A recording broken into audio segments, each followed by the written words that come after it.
Hey guys, it's Helana with Glasse Factory. I'm here with everybody from Red Jumpsuit Apparatus. My first question for you guys is, looking back at your 20-year career, what has surprised you most about being in the band for so long? I've been here for a month and a half. What has surprised you the most? What has surprised me most? Hearing the real world impact this band has had on fans. Because I was a fan first, so I was also, and I grew up listening to this band. And yeah, getting to hear the other fans kind of relate with the things that I was going through as a teenager when this music came out originally has been really cool and impactful on me as someone that just joined the band, because I understand the impact they've had. I don't know if you guys do, but I'm sure you do, but to a different extent.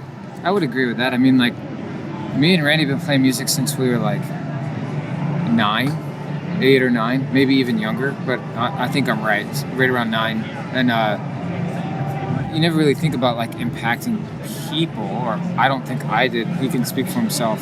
We were just jamming, learning how to write together, learning how to put songs together, and also we were both in high school band, so we were also just learning how to read and write music.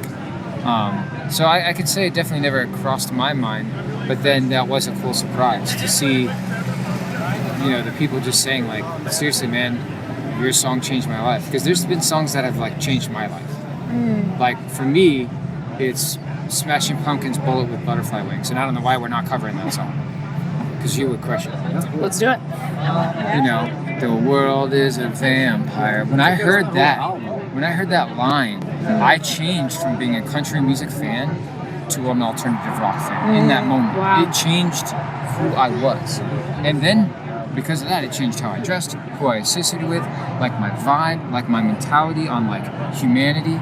Everything shifted. And I'm not trying to diss country, but I found more where I belong, which was in the rock scene, and that's just me. So, and it happened by a song that just was, I heard, and it just changed my life. So, it's happened to me. I believe that it can happen to people with our music. Yeah, I agree with all of that. I can't really follow any of that up. That's all awesome. It's great. Did you ever hear one song, though, that really just, inspired you to create? Yeah, a lot of them. So many. One in particular that rises above? I mean, Phil Collins, a lot of that era. The whole Tarzan album. Yeah. I mean, any Pink Floyd song, Who doesn't love You'll Be in My Heart, man? I'm saying. Yeah, I mean, you hear that, it really, gives you, the chill, goosebump thing that happens where you're whoa. It's there's a synchronicity that happens not just with the music sonically, but the way your emotion feels. They resonate at the same time, and you just, boom, you connect to it. Yeah. Definitely. I can't really pick any one particular song, but yeah. Stuff from that era, especially Pink Floyd. Also, take a look at me now. Yeah, jeez. Do you still listen to country music? Or do you still vibe? New country isn't country. I mean old, 90s country. Oh, hell yeah. If somebody put on Spotify 94 to 99 country playlist, I would shock everybody and know every song better than anybody in the room. I'm just mad that Garth Brooks doesn't have any music online because he doesn't need to. But also, where are the bodies, Garth? Yeah, but Where are the bodies? yeah, but you gotta remember when Hit Garth. the floor. You gotta remember when Garth Brooks jumps into the lake, he doesn't get wet. The lake gets Garth Brooks. Because the thunder rolls. The thunder does, it do be rolling. And the lightning strikes. But I would like to listen to it, but I don't have a CD player, so how? You're gonna have to convert that Too much any goodwill, you'll find what we call an MP3. But yeah, you're right. A dot wave. I would like a dot wave. Kind of roping us back in, though, how do you balance storytelling with the personal themes in your music? No roping. No roping? Ask the question again. Sorry, you distracted me. Storytelling with the personal elements of your music. I think he's really good at that. I haven't written with him yet. All of our lyrics are not stories, they're actually true. But that's a story. You could tell a story about a true thing. It's just nonfiction. But most of our stuff is not necessarily fabricating stories like a comic book says. Right. Most of the lyrics that Ronnie writes are based off of true experiences. Our band is kind of like watching a documentary TV show series, Yeah. but in audio format. King. That's a good way to put it. Yeah. I haven't written with these guys yet. I'm excited to for the next album, but We did do one Chasing Satellites. that's what I'm saying. Like my other band, Chasing Satellites, we did a collab together, and Ronnie let me use Red Jumpsuit as a primary artist, which is obviously like huge for me. But it got delayed by 13 days because apparently Spotify has to have written consent because, in their words, Red Jumpsuit is so famous that they need written consent. We were tagging the crap out of them with on stories too. I was like punishing them. Yeah. Like, can't you see this is clearly okay? We're posting it Not to ourselves. mention, like, I'm on the track. Yeah, his and voice is there. I'm in the band. Like, Correct. we're literally posting it to our socials. It was crazy. It gets weird with the gatekeeping. So strange. Yeah, But it I is guess strange. anybody could tag anybody as a primary artist, and if Yeah. it doesn't get approved, then Yeah, it's a There's problem. protocols in place intentionally, just like getting into this festival and out of it, like Yeah. that have to be there. But Yeah. sometimes it's like there could be, some optimization. Yeah, something, or just like a check yes or no kind of deal. Set But light, yeah. straight for 20 minutes. That's sure. a little bit weird. It's yeah, always a little more It's complicated up than now, that, though, though, right? right? it is up. So, yeah, It's check very it out. up, very up Right now. now. It's called Touch the Sky. But yeah, Chasing Satellites is like it's nerdy space themed music, but it's metaphors from real life Earth things just put into like space terms. Really Occupy cool. Mars. Like it. Yeah, it's cool. I think I've heard of you before, so It's a good time. yeah, cool. I'll check you out. Sure. Are there any particular songs from your new album that you're looking forward to playing on tour? Always the King featuring Kellen Quinn. Quite a few for me. I'm bored waiting. I wish the band would catch up. Yeah, I echo that same sentiment. There's quite a few. I'd like to play at least 6 of them. Nice. I need to learn them all. I know most of them. Is there any that like fans have really, really responded to that you've been really excited about or We surprised haven't about? teased too much of the new stuff yet. We used to do that a lot, but when you're a band this long, like you kind of just try different stuff each time. Yeah. This time, for the first time, we actually didn't play any of the new songs live other than what we put out first. Okay. All the other times, we played a couple songs new before the records were out, Gotcha. just to try them on Yeah. the crowd. This time we didn't.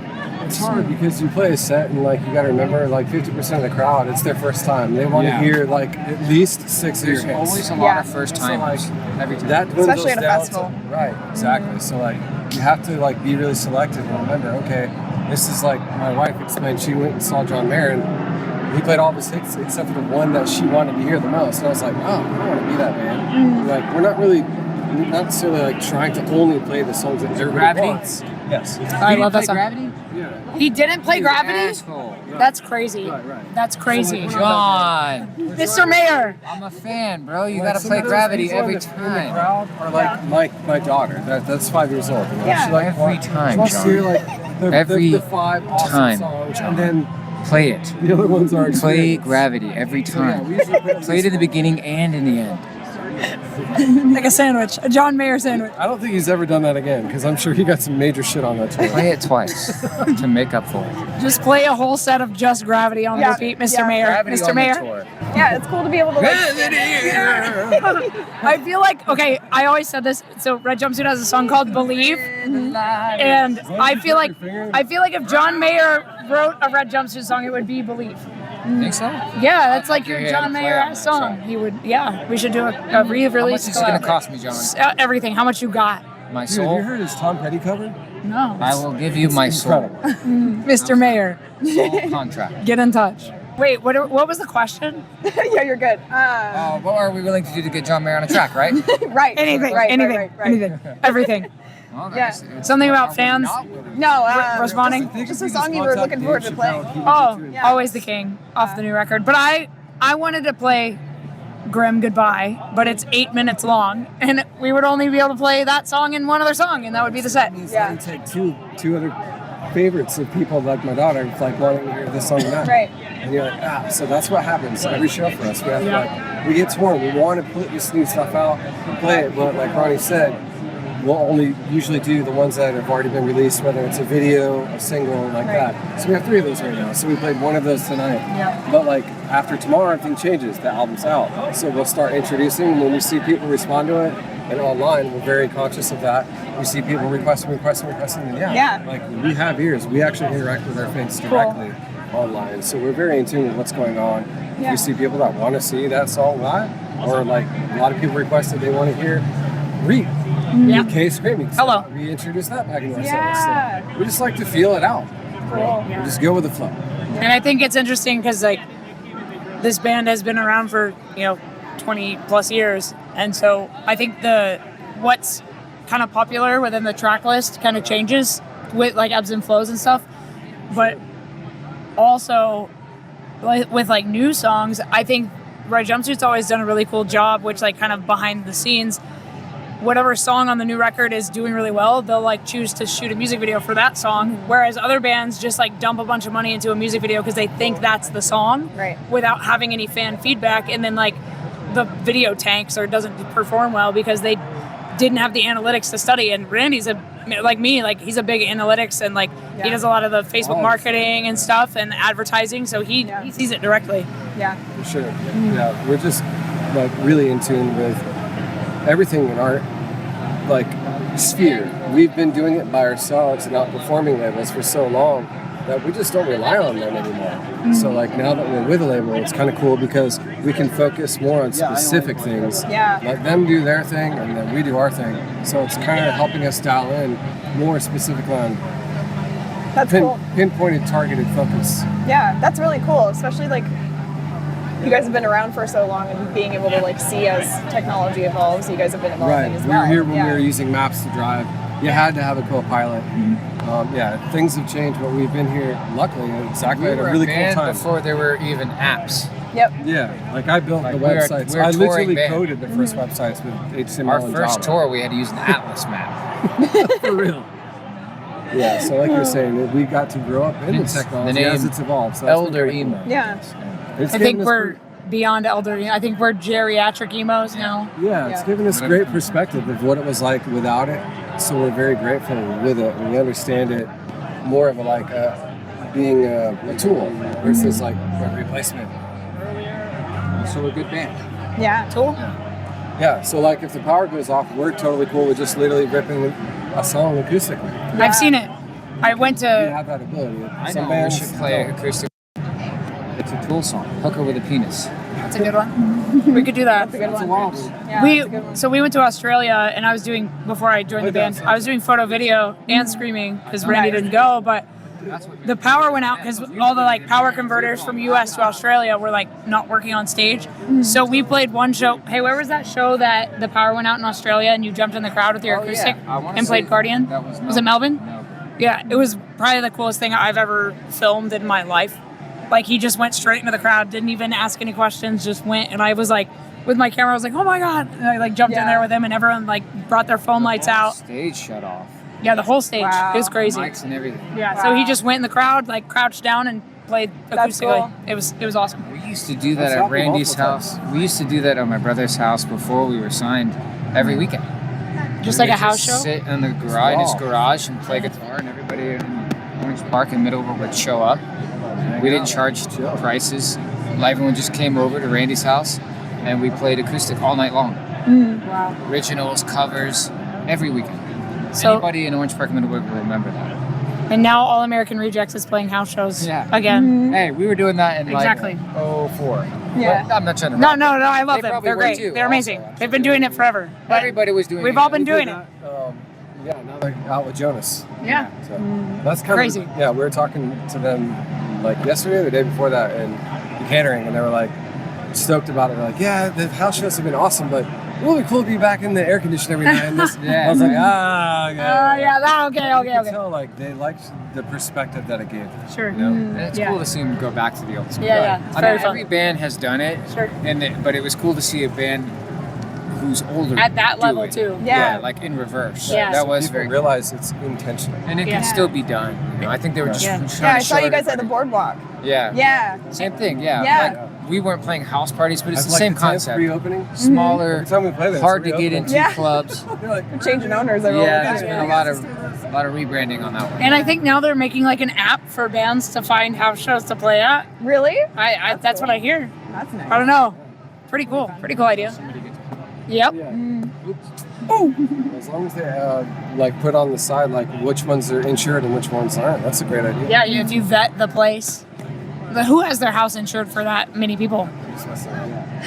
But that's a good point. I'll pass on that.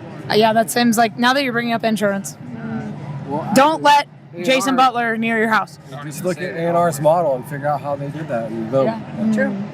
Cool. Well, I guess like going into the album, it's coming out tomorrow, correct? Really excited for that. So that's really cool. Tonight at midnight. So I don't know. What are some themes that came up in the writing process? I just got here. Yeah. Each track is an individual thing, so I mean I could do a breakdown of the record, but I don't know how much time you have. The first song is featuring Cullen Quinn, and when I found out he was going to be on the track, because I found out before we were finished recording, we were like kind of goofing around with it, but we weren't finished with the song. I was like, wow, he's on a song called King for a Day. Like, it'd be so cool to kind of like acknowledge that in the song. Okay. That he's the guy who was on King for a Day. Gotcha. So I tried to tie in the lyrics to acknowledge kind of like me saying that he's not king for a day. He's always the king. So that's the concept for track one. That's cool. I didn't even know that. And Yeah, that so is if you read the my, lyrics. King for a Day is my emo anthem. Well, there you go. So for me, that's the best song on that album. Yeah, that's cool. All due respect to Pierce LaVelle, but that particular song, Kellen really took it to the next level, and I think it's their biggest song. Yeah. Yeah. So to me, like, he's the king, and That's that's just cool. my opinion. So we were happy to have him on the track, and I thought it would be cool to just give him some credit, Yeah. to like tip the hat to him. And if you listen to him on the track, he kicks my ass. I mean, he goes higher than me. He does great screams, and that's what exactly I wanted to show people. Because everybody's like, "Oh, Ronnie, you're such a good singer." I'm like, "Yeah, I'm pretty damn good." But have you heard this guy? You know what I mean? So like, that's literally what that track's about. Purple Halo is about me being on the spectrum and just how like hard that's made my life, specifically with like relationships and like career, like pre-band careers, like working for like the man Yeah. or an establishment. It's not easy for me. And you know, other things. Anybody on the spectrum understands that song's for them. I guarantee they will 100% relate with every single lyric in that song. That one's called Purple Halo. Bad Beat is like a song that me and Rady were kicking around that he sent me originally, and then I was like coming up with this idea of like, I always screw myself over. Always. It's always my fault, and I'm not like self-deprecating. I just am a fuck up. I am. It's just who I am. It's okay. That's how you learn. You learn by making your mistakes. Like, that's how you get better. But you also burn people in that process. So it's a hard line to walk. So that's what Bad Beat's about. It's about like understanding that it is your fault and actually taking responsibility, but not self-loathing, just accepting Yeah. that this one's on you. Again. You know what I mean? Another bad beat. I mean, I've done things like 5 times in a row, and on the 5th time, I'm like, how the hell did I just do this again? You know, I'm already annoyed at myself on this topic. That's Bad Beat. And then it goes on and on. So, you know, I could tell you each track, but it'll take a while. Yeah. Well, thank you for sharing what you have. Yeah. I didn't know about the being on the spectrum aspect, so yeah. He's got the My son tism. is a level 2. I'm a level 1. Okay. Yeah. I have a lot of people that are really close to me that are. So yeah. Well, I hope you let them hear that song. It's called Purple Yeah, I Halo. definitely will. I wrote it for them. Cool. Yeah, appreciate it. Cool. I now have 2 songs featuring Cullen Quinn. Yeah, hell yeah. Because Chasing Nice, Satellites did one too. I'm just yeah. collecting him like Pokemon cards. Yeah. How else can we grab them? Yeah. Kellen, do you want to join? You're about to join from first to last. Like, what's happening? I know you're not going to see this interview, okay? No. But if you do, we could do a video for Always the King. That'd be dope. I will face. You want to FaceTime him right now? You could ask him right now. He won't answer for me, but maybe we'll. I think he'll answer for me. I'll get ghosted. He'll answer for me. Kellen, do you want to do a video? Let's do it. I'll hit him up. Stay tuned. We'll let you know what happens. Yeah, that'd be really cool. Yeah. Final question though. What's some advice that you'd give to musicians that are just starting out? I get asked that a lot, actually. Yeah, I'm I sure. always say the same thing because it was my experience. So I just try to tell the truth. Don't think your first band's going to make it. It's Yeah. not. Or your second, or your third. Maybe like 1 out of 99 make it on their first swing. So just accept that there's going to be a few bands. Guys are going to come and go. Girls are going to come and go. Like, you're going to lose some members. but then you're going to learn how to build a band in that process. And when you're done doing that, you're a band. And then you're ready to go take on the world. Yeah. It takes like 7 to 10 years to break out an artist, they say. Any business, really. I mean, we did the math once, and it was a little longer than that for us, but not too much longer. It was about 12 years, I think, right? Yeah. So, you know, I wish it was 7, but I'll take 12. Still here. Still got here. Yeah, I mean, all it is consistency, right? Just loving what you do. It was that. And we also, kind of what Kate mentioned earlier, I don't know if it was this interview or another one, but we had multiple bands. Yeah. We didn't just try one. Right. We didn't have a no side projects rule. All the other bands did, and we thought that was dumb. Yeah. Our role was as many side projects as you can come up with. Red Jumpsuit was a side project. It wasn't the main band. The main band was called The Sawdust. Here we are.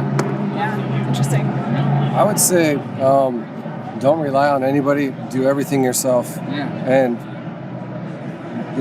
just that's it. Just learn everything because technology is in your favor right now. You can learn everything and do everything yourself for very little cost. So just do everything yourself. All of it. I would say try to get as much advice as you can from those who came before you, because there's no handbook for how to do this. And I've gotten my most knowledge from working with other bands. And I remember we were on tour once and I asked Ronnie, what was it like when you guys first started this? And I remember you telling me that when, Face Down came out and you guys started blowing up at the beginning, they were just get in a van, go do the thing. No navigation, no guide on how to do it. And you just had to go fail over and over and over again. TM. Yeah. Wow. We had no idea what we were doing. And so because I've been fortunate enough to be around these bands for so long, I've gotten so much advice on how to do the business side, how to do the logistics side. And as a vocalist, if I ever have any issues, I am now fortunate enough to have so many contacts in my phone of vocalists that I can just call on and be like, what do I do right now? Yeah. Before our last tour, I had only played 30-minute sets. And so we're playing an hour plus. So week 2, I was like, why does my throat feel like concrete? Right. It was just inflammation, right? Because I wasn't used to it yet. So I was hitting up everybody. I was like, what do I do? Help, And I got really good advice from a lot of people. And that's, I think, helped the most over time, is just asking people, because people are willing to help you. They want you to do well and succeed. So that if you just ask them for help, I think a lot of people are just willing to help out where they can. Cool. Yeah. Most. Not all, but most. Some will intentionally try to screw you off course on purpose. Right. True that. There's a few a-holes sprinkled in there, but for the most Yeah, part. you gotta remember, strongest survive. And that is true in all markets. Yeah. So sometimes they're Sharks. trying to, shark you. Shark ya. Yeah. Cool. Thanks, guys.